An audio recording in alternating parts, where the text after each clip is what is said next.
Hello everyone, welcome to a very interesting video. Today we are going to see what is inside a watch, how it works and a brief history about watches. Some of the earliest clocks used pendulums to record the time. A pendulum is a weight on a string that swings back and forth.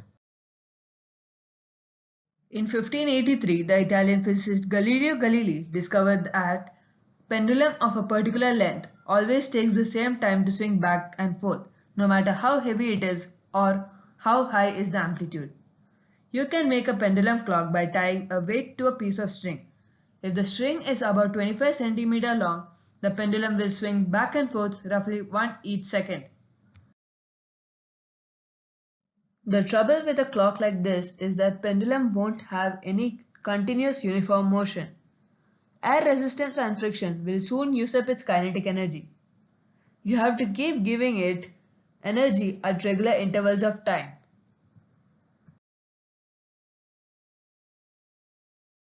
If not, they stop, and you would not have any clue what time it is.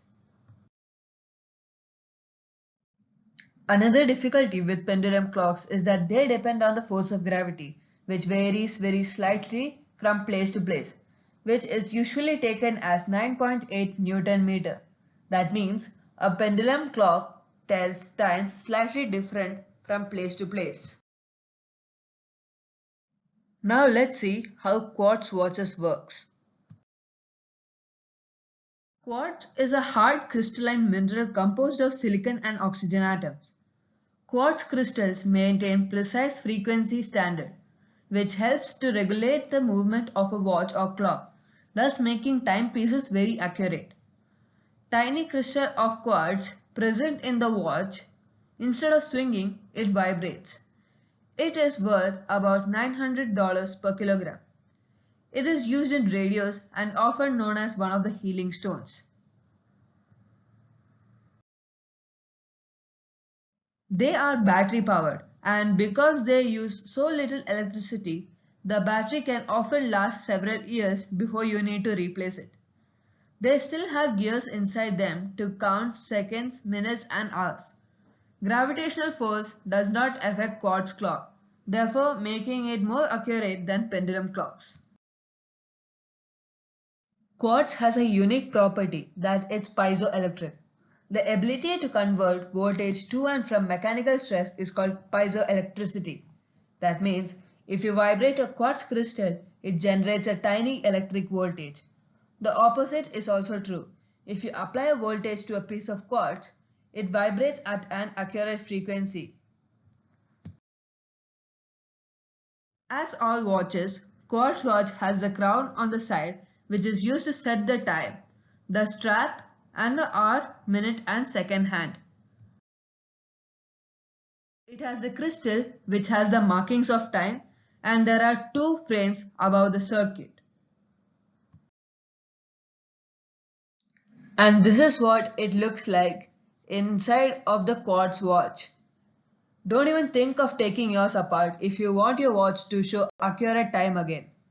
You cannot see all these parts just by taking the back of watch.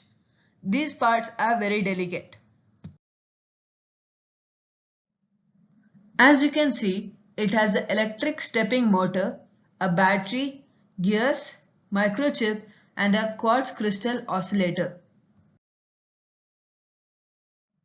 A watch battery or a button cell is a small single cell battery which is shaped as a square cylinder.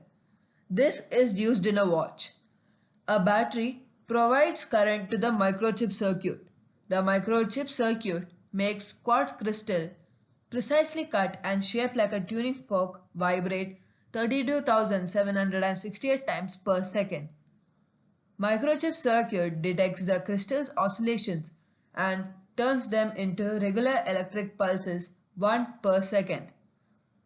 Electric pulses drive miniature electric stepping motor. This converts electrical energy into mechanical power.